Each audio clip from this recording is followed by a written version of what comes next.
आशा है कि आप अच्छे होंगे, आपका दिन खुशी से बीते। इसी के साथ हम इस वीडियो का शुभारंभ करते हैं। दोस्तों, आज बताएंगे कि मोहम्मद का क्रिटिसिज्म, आलोचना उसकी क्यों होती है, और उस मोहम्मद को बचाने के चक्कर में क्या क्या झूठे किस्से ये मौलानाओं द्वारा गढ़े जाते हैं। आज उसी पर चर्चा होगी। तो ये जो मोहम्मद था, इसकी जो गंदगियाँ हैं, जो गलतियाँ हैं, उसको बताएंगे। तो आप ये देख सकते हो कि ये मोहम्मद किस तरह का व्यक्ति था, जो हमेशा से इसने सारे मुआदे तोड़े, यानी कि सारे समझौते तोड़े, अनुचित व्यवहार किया और लोगों को लूटा, पूरी ज़िंदगी लूटा। और उसको एक झूठे अल्लाह के नाम से, एक फैले सी अल्लाह की जो बनाई काल्पनिक अल्लाह, उसके नाम से उसको इस्लाम का नाम दे दिया। अब मोहम्मद के आलोचना क्यों की जाती है और मुसलमान या मौलाना किस तरह मोहम्मद को बचाने के लिए झूठ बोलते हैं, आज इस पर हम चर्चा करेंगे। जैसे कि आपको पता है कि जब मोहम्मद 25 साल का था, उसने खदीजा से शादी की थी। मोहम्मद का कोई काम धाम नहीं था, वो कुछ काम नहीं करता था, पढ़ा लिखा भी नहीं था। खदीजा के जुम्मे पलता रहा और 24 साल तक वो उसके साथ रहा। जब खदीजा मर गई, उसके बाद ये धड़ाधड़ शादियाँ करने लगा। तो इसकी आलोचना करने के कुछ फैक्ट हैं। लोग कहते हैं कि मोहम्मद लस्ट वाला नहीं था, यास नहीं था। ये बात सच नहीं है। मोहम्मद एक बहुत बड़ा यास था। इस्लामी पैगंबर मोहम्मद की आलोचना करने वाले पहले उनके गैर मुस्लिम अरब समकालीन थे, यानी जो यहूदी और ईसाई थे, जो कि उस समय मोहम्मद से त्रस्त थे। उनकी औरतों को लूट कर ले जाता था, उनके साथ बलात्कार करता था। और बनु कुरैजा यहूदी कबीले की औरतों को उसने बाज़ारों में बेचा। उसके बाद आपने देखा, भारत का इतिहास पढ़ो तो फिर ये हिंदू स्त्रियों के साथ भी ये दुर्व्यवहार, क्योंकि मोहम्मद तो मर गया था 632 में। उसके बाद मोहम्मद के बाद जितने भी मुसलमान थे उसी मोहम्मद की शिक्षा पर चले, और उसकी वजह से भारतीय हिंदू नारियों को जौहर करना पड़ा। गो कि बहुत सारे हिंदू नारियों का बलात्कार इन इस्लामिक गुंडों द्वारा किया गया, कि इस्लाम एक गुंडागर्दी है, गैर मुस्लिम का, और ये बलात्कार का एक पर्याय बन गया है। इस्लाम लूट का अड्डा है। और जो अभी भी कहते हैं कि इस्लाम एक धर्म है, वो मूर्ख हैं, चाहे वो डोनाल्ड ट्रंप हो, चाहे वो हमारे मोदी जी हों, या every people who says that Islam is a religion, they are the stupids. और या वो मजबूर हैं, उनकी पता नहीं क्या मजबूरी है। वैसे बीजेपी को मुस्लिम वोट तो मिलने नहीं, और पसमानदा वसमानदा कुछ नहीं होता। मुसलमान होता है। मुसलमान का कर्तव्य है हर गैर मुस्लिम को कत्ल करे। तो मोहम्मद की आलोचना की वजह यह थी कि जो मोहम्मद ने शिक्षा फैलाई वो एक गुंडागर्दी थी। तो इस्लामी पैगंबर मोहम्मद की आलोचना करने वाले पहले उसके गैर मुस्लिम अरब समकालीन थे, जो यहूदी थे, जिन्होंने उन्हें एक ईश्वर का प्रचार करने के लिए दोषी ठहराया। एक ईश्वर मतलब एक ईश्वर अल्लाह।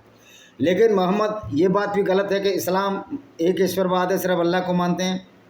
उसमें लिखा है या इलाहा इल्लल्लाह मोहम्मद बिन रसूल, मोहम्मद रसूलुल्लाह। या इलाह नहीं है कोई माबूद अल्लाह के सिवाय, और उसका पैगंबर रसूल है। अगर रसूल की आप, ये कलमा है इनका, अगर आप रसूल की बात नहीं मानोगे तो आप मुसलमान ही नहीं हैं। आपको रसूल का भी सम्मान करना पड़ा है, आपको उस शैतान का भी, जिसको ये फरिश्ता कहते हैं, जो ऐसी गुंडागर्दी भरी आयतें लाया था कुरान में, उसका भी सम्मान करना है। जो मिखाइल जिब्राइल मोहम्मद और कुरान को ना माने, अल्लाह को ना माने, मुसलमान नहीं है, वो काफिर है। अब बताओ, ऐसे लुटेरे व्यक्ति को अपना आदर्श मानना कहाँ तक उचित है? ये तो आपके सोचने समझने की बात है। तो मोहम्मद यहूदी धर्म का अपमान करता था। कुरान में एक आयत है कि जो आज बंदर हैं वो पिछले जन्म में यहूदी थे। इसी तरह उसने कहा कि जितने भी गैर मुस्लिम हैं, उसमें इंक्लूडिंग हिंदू भी हैं, गैर मुस्लिम में सारे आ गए, वो सारे नजस और पोटी जितने गंदे हैं। इसका मतलब इन इस्लाम की भाषा के अनुसार चंद्रशेखर रावण भी लैट्रिन जितना गंदा है, अखिलेश यादव भी, और ममता बनर्जी भी लैट्रिन जितने गंदे हैं। ये औकात है इनके इस्लाम में। और ये ममता बनर्जी वहाँ बोलती है अल्लाह का कसम खाओ, मैंने उसका लेक्चर सुना। अरे ममता बनर्जी, तू अल्लाह को साबित तक कर। और इस्लामिक हिस्ट्री में एमए किया, तेने अपनी ज़िंदगी बेड़ा गर्क कर दिया। बस डरा धमका के, कोई नहीं डरने वाला तुमसे। हम तुमसे भी बड़े बदमाश है अगर गुंडागर्दी पाएंगे तो, ये ध्यान रखना। क्योंकि जो शरीफ जब बदमाश बनता है तो बहुत कुछ हिला देता है। तो वो पागल भी था। तो ये मध्ययुगीन यहूदी लेखकों ने आमतौर पर अभियान जंत उपनाभा में सुख का, ये हिब्रू शब्द है जो कि इजराइल बोलते हैं, पागलपन या भूतग्रस्त से संबंधित किया। वो पागल तो था ही। ये तो मोहम्मद के ऊपर एक किताब लिखी अली सीना की, जो इस्लामिक ईरान के इस्लाम वाले थे, लेकिन इस्लाम छोड़ दिया उन्होंने। और वो उन्होंने किताब लिखी है अंडरस्टैंड द मोहम्मद, यानी कि मोहम्मद को समझो। मोहम्मद को समझने का ही मतलब कि मोहम्मद किस तरह का व्यक्ति था। तो ये लुटेरा आदमी था इसलिए, और ये भौतिक सुखवादी भी था। ये जो मोहम्मद कहता था कि ये दुनिया कुछ नहीं है, दुनिया आखिरत के बाद है, तो फिर ये क्यों लूट लगाता था? ये क्यों फिर अब दूसरों के बगीचे भी लूटे इसने? मोहम्मद ने बागे फतक लूटा इसने, जो कि यहूदी कबीले का था। तो मध्य युग के दौरान विभिन्न पश्चिमी और बेंजेंटाइन ईसाई विचारकों ने मोहम्मद को एक निंदनीय व्यक्ति, एक झूठा पैगंबर, यहाँ तक कि एंटी क्राइस्ट भी माना, क्योंकि उन्हें अक्सर ईसाई धर्म में एक विधर्मी या राक्षसों के कब्जे में देखा जाता था। थॉमस एक्विनास ने मोहम्मद के सैद्धांतिक मामलों से निपटने और एक्विनास द्वारा वर्णित शारीरिक सुख के वादों की आलोचना की। देखिए, मोहम्मद ने शारीरिक सुख के वादे किए, इनके अल्लाह तो है ही नहीं, नकली, कि वहाँ 72 हूरें मिलेंगी, 135 फुट की एक हूर होगी। तो इस तरह की फैलेसी को, मूर्खता को अगर मुसलमान मानते हैं तो उनको सोचना चाहिए कि वो आप कितने बुद्धिमान हैं। और आप क्या सोचते हो कि जम्मू कश्मीर पुलिस जो जिहाद से लड़ रही है उसमें अच्छे व्यक्ति भी हैं, लेकिन जो इस्लाम को मानता होगा, मैं नहीं समझता वो आतंकवादियों से लड़ेगा। जम्मू कश्मीर पुलिस में जो मुस्लिम है वो सारे आतंकवादी हैं, क्योंकि इस्लाम को मानते हैं, मोहम्मद को मानते हैं। आपको जो जाना है सुप्रीम कोर्ट, हाई कोर्ट, हम साबित कर देंगे इस्लाम को मारने वाला आतंकवादी है। आइए आप। आधुनिक आलोचना ने पैगंबर के रूप में मोहम्मद की ईमानदारी भी नहीं थी, वो बेईमानता नंबर 1 का था। उसमें नैतिक भी नहीं था, उसकी शादी भी नहीं थी, वो गुलाम बनाता था, गुलामों को बेचता था और गुलामों के साथ इंटरकोर्स करने की खुलेआम आज्ञा देता था, जो कि मैंने जिहाद चैप्टर्स, जो मेरी ये सीरीज चल रही है जिहाद 6 में इसका वर्णन किया है। मोहम्मद में बनु करेजा जनजाति पर भी आक्रमण शामिल है, जिसमें इसने औरतों तक को बाजारों बेच दिया। अब देखिए, समाजशास्त्री रॉडनी स्टार्क नहीं, हम अपनी बात करेंगे। गुलामी की नैतिकता के मामले में मुस्लिम धर्मशास्त्रियों, ये धर्मशास्त्री नहीं है, ये अधर्मशास्त्री हैं। मुझे क्यों इन मौलानाओं को धर्मशास्त्री कहते हो? ये तो राक्षसी प्रवृत्ति को चलाने वाले, ये जो मुस्लिम जो राक्षस प्रवृत्तियों के सामने मूलभूत समस्या ये है कि मोहम्मद खुद गुलामों की खरीद बिक्री और उसको उसका मालिकाना हक लेने जैसी गतिविधियों में लगा था। उसके अनुयायी उसे अनुकरण करने के लिए आदर्श उदाहरण के रूप में देखते हैं। यही वजह है कि आज सऊदी अरब ने भी जब साइन किए सेक्स स्लेवरी ख़त्म करने के लिए, जब यूनाइटेड नेशन ऑर्गेनाइजेशन ने इनमें दबाव मांगा कि आप इसे साइन करो, मुस्लिम कंट्री कोई भी सेक्स स्लेवरी नहीं करेगा। यद्यपि कुरान में सेक्स स्लेवरी ख़त्म करने की कोई बात नहीं है, यानी कि कुरान में बदसूर सेक्स स्लेवरी जायज़ है। अब ये कर क्यों नहीं पा रहे कि अल्लाह से बड़ा डंडा यूनाइटेड नेशन ऑर्गेनाइजेशन का है कि अल्लाह तो नकली है, झूठ है और मूर्ख भी है। मैंने सिद्ध किया, फैलेसी अल्लाह की। इस्लाम की तुलना ईसाई धर्म से करते हुए एक लेखक ने लिखा, ईसाई धर्म शास्त्र दास्ता की बाइबिल की स्वीकृति के आसपास अपना काम नहीं कर पाते। अगर यीशु के पास गुलाम होते, देखिए यीशु का करैक्टर तो मोहम्मद से बहुत अच्छा है। हालांकि क्रिश्चियनिटी में भी सारा झूठ है। जेनेसिस चैप्टर पूरा का पूरा झूठ है कि 6 दिन में ज़मीन बनी, उस पर एक वीडियो डाला है, उसके लिए एक श्रृंखला हम बाद में चलाएंगे। अभी हमारा मूल उद्देश्य है इस्लामी गुंडागर्दी से लड़ना, इसकी पूरी पोल खोलना, मोहम्मद की पोल खोलना, जिससे कि हमारे मुस्लिम भाई समझ सकें और उनको थोड़ी शर्म आए, उनको थोड़ी गैरत आए कि हम ऐसे को अपना पैगंबर नहीं मान सकते जो लुटेरा था। दूसरे लेखक क्या कहते हैं? अब लेखकों की बात क्या बताऊं, मैंने जो पढ़ा मैं बताता हूं। मोहम्मद ने कभी भी दास प्रथा के उल्लंघन का सिद्धांत के रूप में प्रचार नहीं किया। हालांकि उन्होंने दास प्रथा की सदियों पुरानी संस्था को उदार बनाया, यानी कि दासों को छोड़ भी सकते थे, लेकिन जब उसका पूरा यौन शोषण कर लेते थे जिसे अच्छा जी, मोहम्मद ने इस चीज़ों को प्रातिक क्रम के हिस्से में देखा। हालांकि मोहम्मद ने दासों की स्थिति में सुधार किया और अपने अनुयायी को उनके साथ दया और करुणा से पेश आने के लिए प्रेरित किया और अपने दासों को मुक्त करने के प्रोत्साहित किया। फिर भी उसने प्रथा को समाप्त नहीं किया। इसलिए समाप्त नहीं किया, अगर वो दास प्रथा को समाप्त कर देता, जो लूट के जो गुलाम बनाते थे, तो फिर गुलाम कैसे बनाता, फिर औरतों को बाजार में कैसे बेचता था? तो मोहम्मद एक दिखावा करता था, झूठ बोलता था। उनके फरमानों ने लोगों को बहुत सीमित कर दिया, जिन्हें गुलाम बनाया जा सकता था और किन परिस्थितियों में मुसलमानों को अन्य मुसलमानों को गुलाम बनाने से रोकना था। यानी मुसलमान किसी मुसलमान को गुलाम नहीं बना सकता, गैर मुस्लिम को गुलाम बना सकता है। और ये दया की भावना कुरान में जो लिखी गई है ना, जो हमारे मूर्ख सूडो सेकुलर विवेक श्रीवास्तव जैसे जो ये चरमपंथी जिहादी लोग ये टीवी पर भाव भाव कुत्तों की तरह करते हैं। कुत्ता तो फिर भी समझदारी से भौंकता है, कोई उसको डर होता तब भौंकता है, ये बिना मतलब के भौंकते हैं, इनको पैसे मिलते हैं। जिहादी कंट्रियों से विवेक श्रीवास्तव हो गया, राम पुनियानी हो गया, ये कुत्तों से भी गए बीते हैं। ये लोग जो भौंकते हैं ना कि इस्लाम अच्छा है, तो इस्लाम कभी तुम साबित नहीं कर सकते। तुम्हारी अगर कंचों में पानी है, तुम्हारी औकात है, तो आओ आमने सामने डिबेट करें। किताब मैंने जो लिखी है 10 किताबें सामने रख लूँगा और तुम कुरान को सामने रख लूँगा। मेरी किताब साबित कर देंगे मोहम्मद न सिर्फ लुटेरा था, लालची था, कामांध व्यक्ति था, उससे गुरा हुआ इंसान हो ही नहीं सकता, और उसको पैगंबर बना दिया।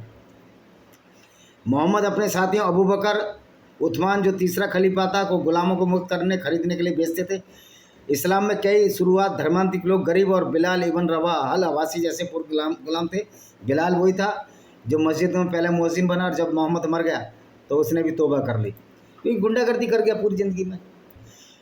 मदीना के यहूदी कलीमों के प्रति मोहम्मद के निर्दयी होने का आरोप लगाया। आपको पता ही है कि बनु कुरैज़ा के साथ इसने मोहम्मद ने क्या किया। एक यहूदी कबीले था, 25 दिन उसके घेरे रहा और उनको 700-900 लोगों को नंगा करके कत्ल कर दिया और उनकी औरतों को बाज़ारों में बेच दिया। तो ये मोहम्मद क्रूर और अत्याचारी भी था।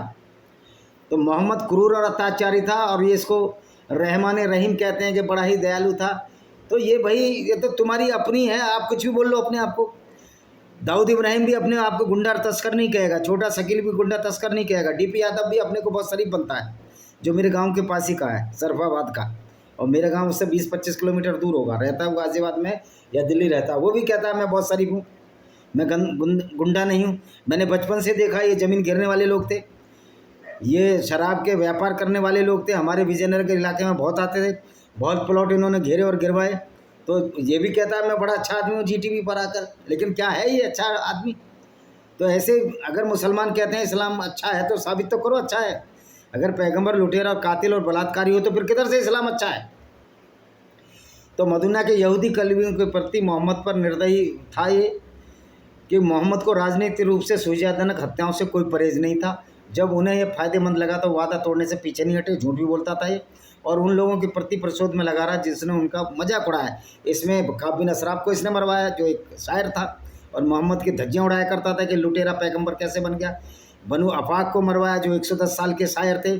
असमा बिनते मरवान एक शायर थी, उसको भी कत्ल करा दिया इसने, क्योंकि असमा बिनते मरवान इसकी पोल खोला करती थी कि कामुक आदमी है, ये पूरे ज़िंदगी डाके डालता रहा है और लोगों को बेवकूफ़ बनाता है, ये ज़िंदगी कुछ नहीं है, ज़िंदगी बात की तो फिर ये क्यों डाके डालता था, उसको भी कत्ल करा दिया।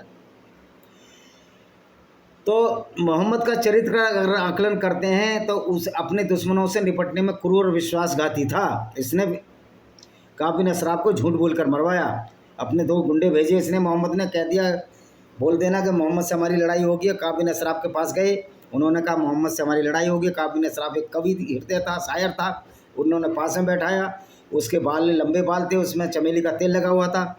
इन्होंने कहा हम आपके बाल बहुत अच्छे हैं, इनके सूंघना चाहते हैं सिर। उसने कहा जरूर सूंघिए, सिर सूंघा, बाल पकड़े, उसकी गर्दन उड़ा दी। मोहम्मद विश्वासघाती भी नंबर 1 का था और कामुक भी था। कामुक के लिए बाद में बताऊंगा कैसे कामुक था, आने दो, पूरा चैप्टर आने दो। तो अरब में मदीना के पास स्थित शक्तिशाली जितने यहूदी कबीलों पर मोहम्मद के लगातार हमले उनके बीच धार्मिक मतभेदों के कारण थे, क्योंकि मोहम्मद एक झूठा नबी था। उन्होंने दावा किया, उन्होंने परिजातियों को ऐसी सजाएं दी जो अन्य युद्धों में विशिष्ट नहीं थी। औरतों को लूटता था भाई, औरतों के साथ बलात्कार, इसके साथ ही औरतों के साथ बलात्कार खुले खेत में करने लगते थे। इसलिए अहमद साहब अब्दाली जब आया, यहाँ हिंदू औरतों को पानीपत और सोनीपत की सड़कों में खुलेआम उनके साथ बलात्कार किए। तो ये मोहम्मद का कैरेक्टर था जो पूरे हिंदुओं को और गैर मुस्लिमों को झेलना पड़ा। फिर हम इसकी इज्जत करें? ऐसे राक्षस की हम क्यों इज्जत करें? मदीना के यहूदी कबीलों के साथ व्यवहार के लिए मोहम्मद की इस्लामिक दुनिया के बाहर आलोचना की जाती है। इसका उदाहरण यहूदी जो कबीला था बनु कुरैज़ा है। तो मैंने बनु कुरैज़ा का तो पूरा बता दिया, उस पर चैप्टर डाल दिया कि किस तरह कत्ल किया। हम दूसरी बात करेंगे, बनु कुरैज़ा का बार बार ठीक नहीं है तो किसी ने, अच्छा जी, अब है मोहम्मद की शादियों पर बात करेंगे। अब ये कहता था मोहम्मद कामुक नहीं था, क्योंकि मोहम्मद ने जब खदीजा से शादी की और 24 साल तक उसके साथ रहा, यानी 25 और 4 29 49 साल की उम्र में इसकी पत्नी मर गई खदीजा, क्योंकि वो 40 साल की थी लगभग, इससे बड़ी थी। यानी वो कितने, ये जो 49 साल का हो गया तो लगा लो वो 15 साल और बड़ी थी, 64 साल की उम्र में इसकी मौत हो गई। तो ये कहता है कि मोहम्मद तो कामुक नहीं था, लेकिन मोहम्मद, कुरान में एक आयत है 33-50 अलहजा, उसमें कहा मोहम्मद पर 4 पत्नियों की सीमा लागू नहीं होती, इसलिए 11-12 से शादी की, 20वां ख्याल रखी। और मुसलमानों को भी कह दिया अपने साथियों को, तुम भी 4-4 शादियाँ करो और लूट कर माल। अब एक इतनी मुसलमान औरतें तो थी नहीं, तो ये लूट देते औरतों को, तो ये औरतों का लुटेरा था, ये पेशेवर लुटेरा था, पेशेवर हत्यारा था। अब आप समझ सकते हो इस आदमी को पैगंबर मानते हैं। मुसलमान आमतौर पर जवाब दिया, मोहम्मद की शादी सांसारिक इच्छाओं या वासनाओं को संतुष्ट करने के लिए नहीं की गई थी, बल्कि वे उच्च उद्देश्य के लिए और भगवान के आदेश के कारण, अल्लाह के आदेश, ये भगवान बताते हैं उसको, इतने हराम खोर हैं ये जो ये जो है कि मौलाना, अल्लाह के आदेश के कारण की गई। मध्य युगीन सूफी इब्न अरबी मोहम्मद के अपनी पत्नियों के साथ संबंधों को पुरुषों के बीच उनकी श्रेष्ठता प्रमाण के रूप में देखते हैं। जॉन एस्पिटो एक लेखक कहता है कि बहुविधा ने कई उद्देश्यों की पूर्ति की, जिसमें अरब प्रमुखों के बीच राजनीतिक गठबंधन को मजबूत करना था। अब ये बताइए, कोई मोहम्मद अच्छे काम तो करता नहीं था, कोई बहुत बड़ा राजा भी नहीं था अपने ज़माने का, हुई वो तो एक लुटेरा था, और लुटेरों की क्या किंगडम होती है। फिर इसने जो है अपने ही अबू बकर भी इसके ग्रुप में शामिल था, वो भी लुटेरा था, उमर भी लुटेरा था, उस्मान, ये तीनों खलीफा लुटेरे थे। तो ये तो मोहम्मद की लूट का हिस्सा लेते थे। अबू बकर ने तो 6 साल की लड़की मोहम्मद को सौंप दी।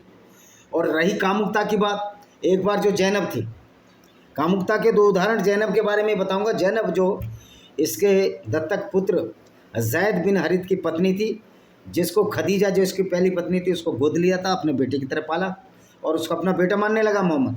लेकिन जब जैद बिन हरित की शादी इसने जैनब से करा दी, जो कि मोहम्मद की चचेरी बहन भी थी, एक दिन ये उसके घर में घुस गया बिना कुंडा खड़खड़ाए, जबकि पता होना चाहिए वो दत्तक पुत्री है, तुम्हारी दत्तक पुत्र की पत्नी है तो बहू है।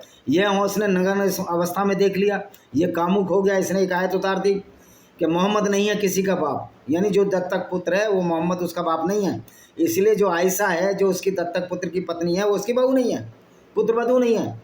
और ये उससे शादी कर ली और एक आयत उतार दी, मोहम्मद चाहे जिस किसी से शादी कर सकता है।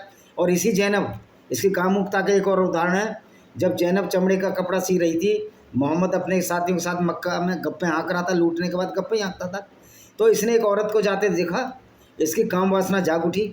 और ये जैनब जो चमड़े का कोट वोट सिल रही थी, जो उस समय का था, ये उसी समय उसके साथ संभोग किया। घर आया और उसके बाद फिर अपने साथियों के पास गया और बोला कि औरत कैसी खराब है जो हमारी चालों को बिगाड़ देती है। वैसे तो मोहम्मद कहता था कि ज़मीन में देखो, औरतों की तरफ मत देखो, तो तुमने उस औरत की तरफ क्यों देखा, यानी कि एक कामुक भी था। तो इसको कितना बचाओगे मोहम्मद को। हम तो इनकी किताबों में साबित किया कि मोहम्मद मुसलमान जो आप बताना चाहते हैं, ये ऐसा नहीं है, वो कामुक भी था, मतांध था, धर्मांध था। अब आयशा की मोहम्मद से मंगनी हुई जब 6 और 7 साल की थी, और जब 9 साल की हुई उसका विवाह संपन्न हुआ, कंज्यूमेट किया। तो ये कहते हैं कि उस समय जो मैच्योरिटी बहुत जल्दी आ जाती थी, 9 साल की उम्र में सऊदी अरब में मैच्योरिटी आ जाती थी। ऐसा तो कहीं भी उल्लेख नहीं है। उस समय भी जब मोहम्मद था, 14 साल से पहले हैज़ नहीं होता था, नहीं मानसिक श्राव नहीं होता था। और उसके बाद भी आपको पता है, मैं साइंस का स्टूडेंट रहा हूँ, मास्टर डिग्री है मेरी प्राणी विज्ञान में, जो पेल्विक पोर्शन होता है लेडीज़ का, वो बच्चादानी जब बच्चा बाहर निकलता है वो थोड़ा चौड़ा होता है, लेकिन 14 साल की उम्र में उसका पेल्विक पोर्शन इतना चौड़ा नहीं होता कि बच्चे को जन्म दे सके। तो ये कहना भी गलत है कि मैच्योर हो जाती थी 14 साल की उम्र में, तो मैच्योर होती नहीं थी। अगर 14, वो तो 9 साल की उम्र में उसके साथ इंटरकोर्स कर लिया, वो तो मर ही नहीं तो मर जाती पहले बच्चे में, क्योंकि बच्चा उसका निकल ही नहीं पाता बच्चादानी से। तो इस तरह का मोहम्मद था, उसको साइंस का ज्ञान नहीं था, मूर्ख व्यक्ति था। और कामुकता की मैंने दो बात बता दी। तो ये जो बोलते हैं कि मैं इमेच्योर, मैं कहता हूँ मैच्योर भी हो जाती है, एक बात मारो, कहते मैच्योर नहीं होती। और तो क्या एक 54 साल का बाबा 9 साल की लड़की के साथ इंटरकोर्स करता अच्छा लगेगा? इसको ये अपना पैगंबर मानते हैं। तो मोहम्मद की जीवनी एक ऐसी है, जैनब के, वो देखो इन्होंने बोल दिया, जैनब चमड़े का कारोबार करती जो इसकी पत्नी थी, वो मैंने बता दिया, इसमें सब कुछ है, वो मैंने बता दिया, जैनब का बता दिया। हालांकि इसमें मैंने तो सारा पढ़ रखा है, कोई बताओ ना बताओ, मैंने तो सब पढ़ रखा है।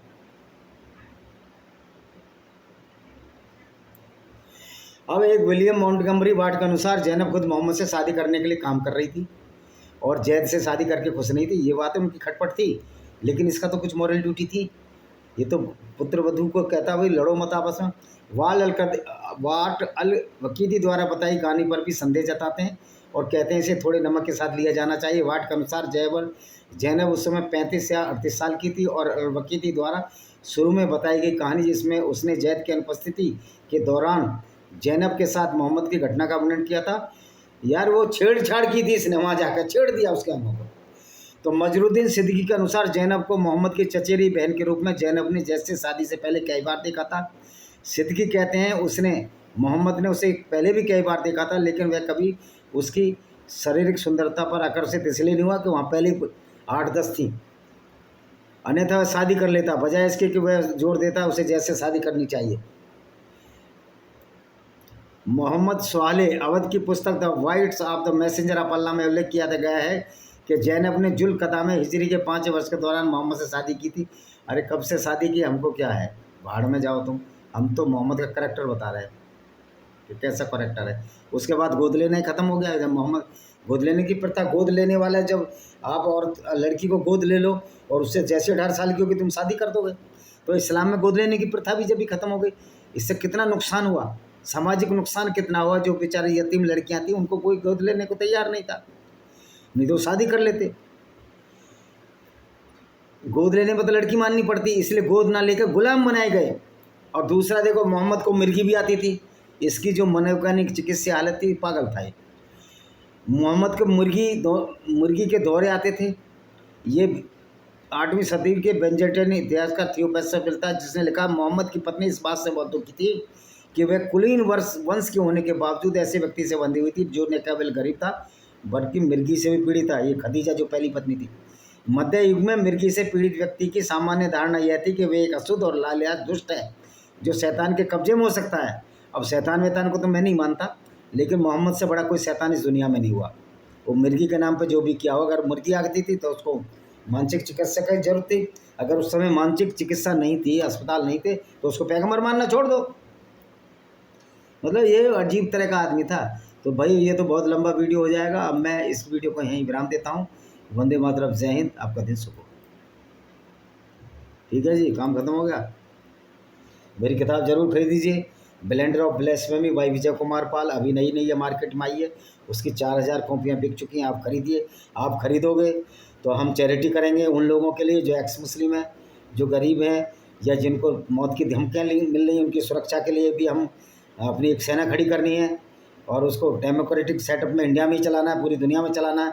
और ये हमारा बर्थ राइट है कि अगर कोई टेररिस्ट हो हम उसको मारें, उसको जान से मार दें। ये हमारा संविधान भी कहता है। इसी के साथ हम इस वीडियो को विराम देते हैं। वंदे मातरम।